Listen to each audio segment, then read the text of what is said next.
Adda yaman söhbət aparırsan səni, ad qazanıb hörmət aparırsan səni. Sən xoş olur xətrimi istəyəndən, inciyərəm sözündən inciyəndən. 2002-də deyərsən də deyərsən, meyxanama həsrət aparırsan sən. Meyxanama həsrət aparırsan sən, burada yaman söhbət aparırsan sən. Göstərərəm mən sənə qəmxanəni, işəm gələydi yandırıb pərvanəni. Sən dedin öyrənmək meyxanəni, başqılarımı dəhşət aparırsan sən.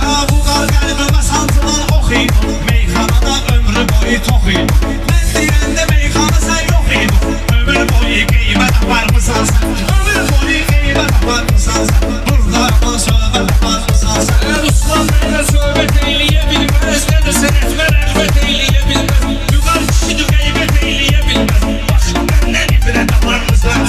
Bu qara verəm mənə və örnəkləri, bizə xiridarlar verə dəstəkləri. Ola bilər ki mən döşləyim şeyləri, bu qar yığıb əlimə taparırsan sən. Bu qar yığıb əlimə taparırsan sən, burada yaman söhbət aparırsan sən.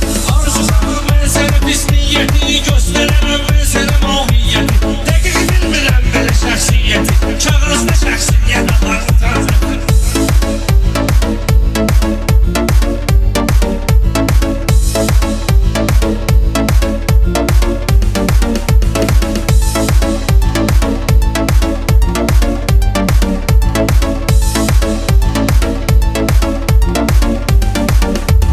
Bu qarda boş-boşuna döyürsən sən, ömrü boyu olub hörmətim mən. Darıxma, qəbirdə deyərlər sənə, axı hara var dövlət aparırsan sən.